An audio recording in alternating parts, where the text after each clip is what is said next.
6:45. This is the Sri Lanka Broadcasting Corporation. The news edited by Lal Mallavarachchi and read by Geethanjali Ramanayaka. The headlines.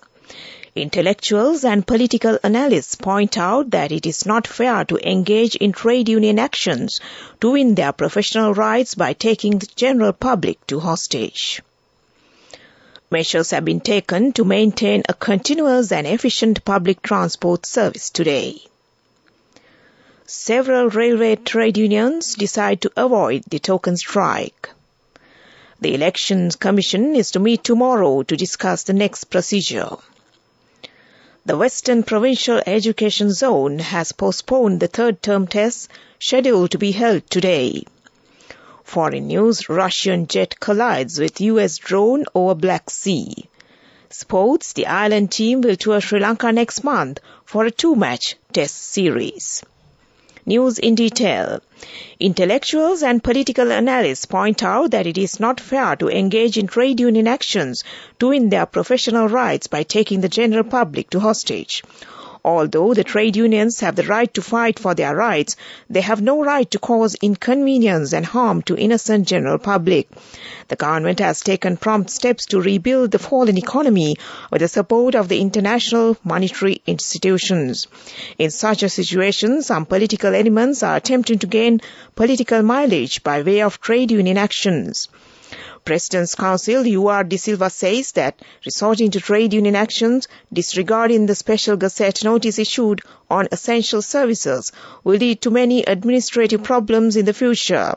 The employees who engage in trade union actions today may face legal consequences as the government has the power to take actions against the culprits according to the existing laws. Several trade unions in Sri Lanka Railways have announced that their members would not join the planned token strike today. The locomotive engine operators have pledged support for the collective trade union action, while the Railway Guards Union, Station Masters Union, Railway Controllers Association and several other trade unions have decided otherwise. Meanwhile, leave of all categories of staff in the Department of Railways have been cancelled until further notice. The President, issuing an extraordinary Gazette notification, has proclaimed Sri Lanka Railway Service as an essential service from the 27th of February. Railways GM WADS Gunasinghe has informed the heads of all departments to call for explanation from the officials who failed to report for duty and send a report to him to maintain train service continuously. The General Manager said that the aim of this was to maintain a continuous and efficient train service.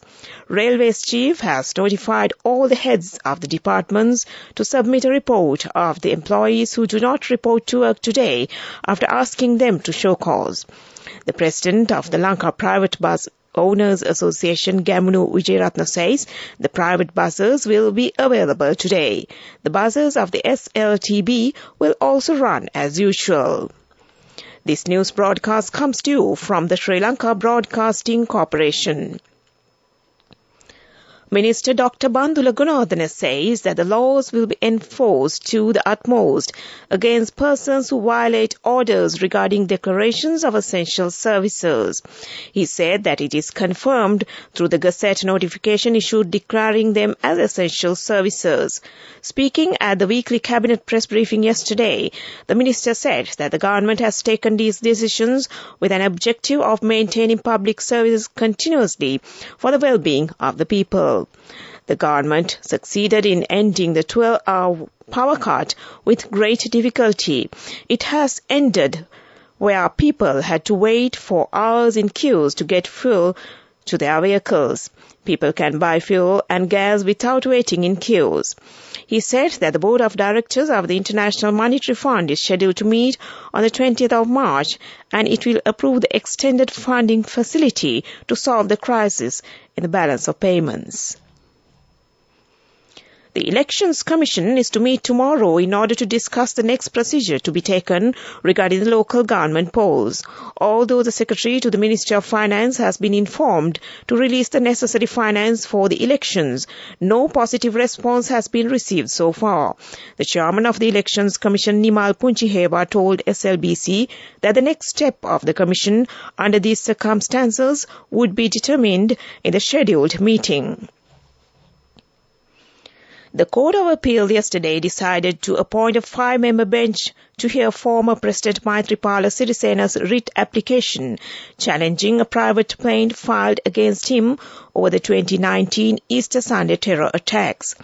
Accordingly, the most senior judges of appeal court will be appointed to this 5-member bench.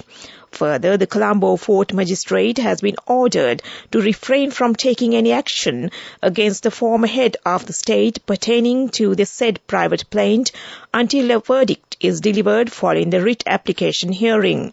This order was given by a 2-member judge bench comprising Appeals Court President Justice Nissanka Bandula Karunaratne and Justice A. Marika.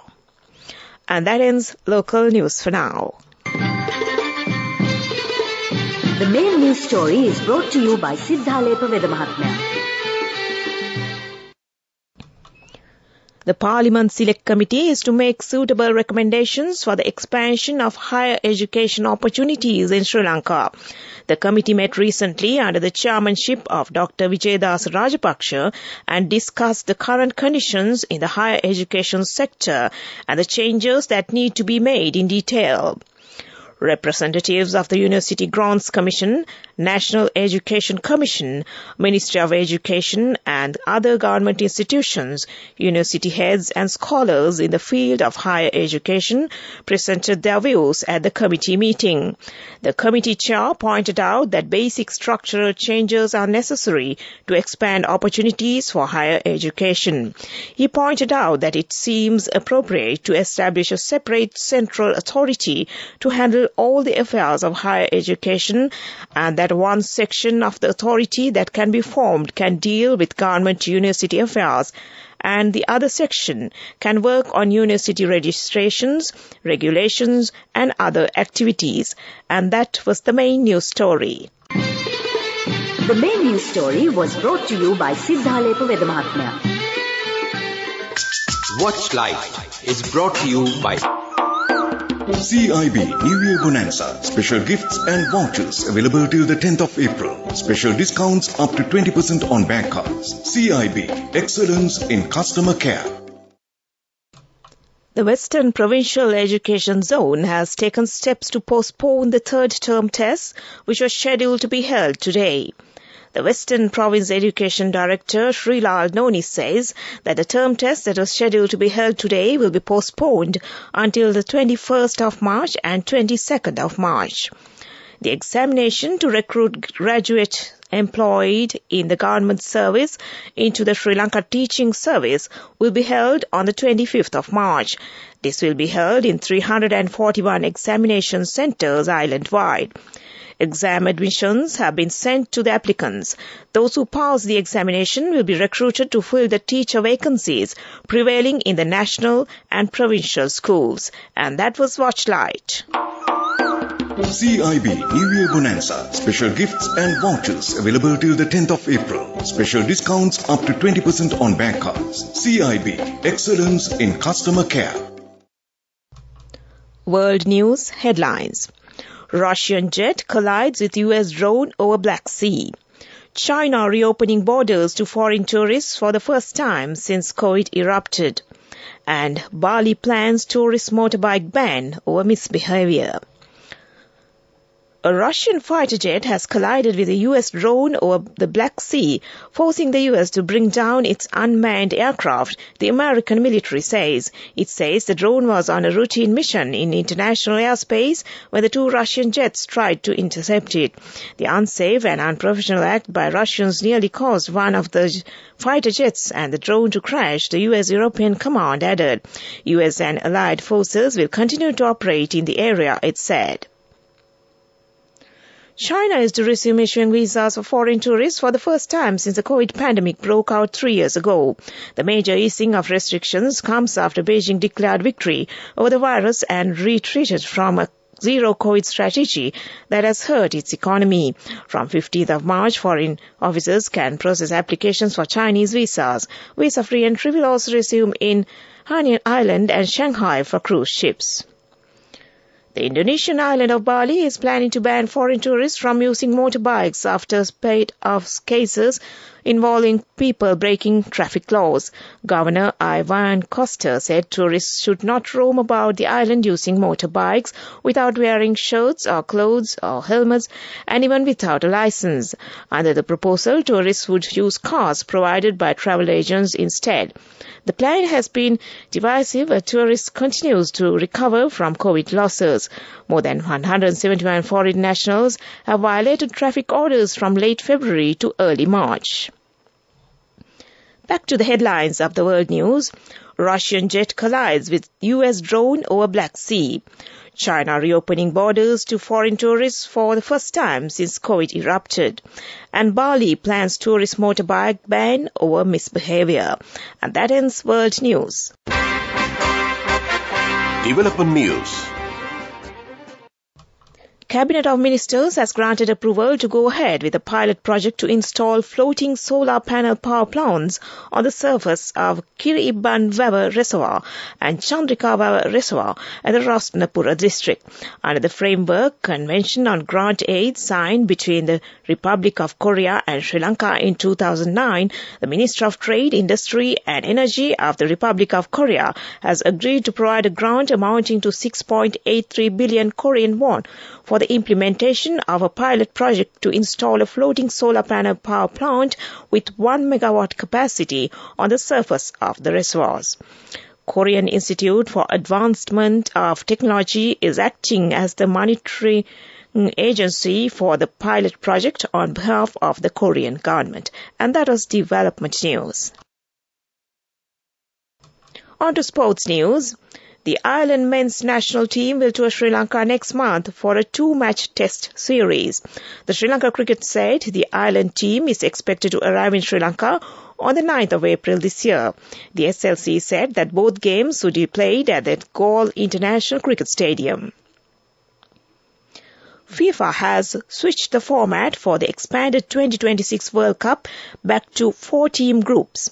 The completion in the United States, Mexico and Canada was due to feature 16 groups of 3 because the number of teams is increasing from 32 to 48.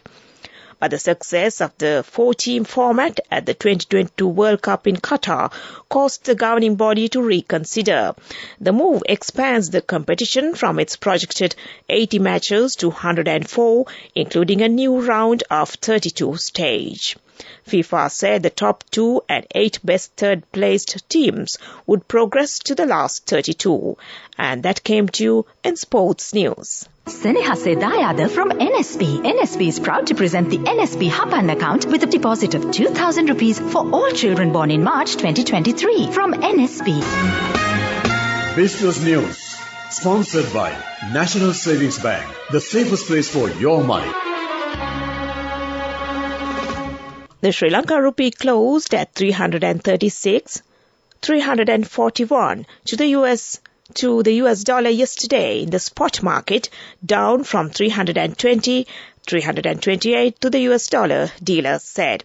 The rupee appreciated steeply after the central bank lifted a surrender rule ending a guided peg, leading to heavy selling by dollar holders and banks. Banks that oversold dollars can now make profits by covering their position, analysts said. And that was business news.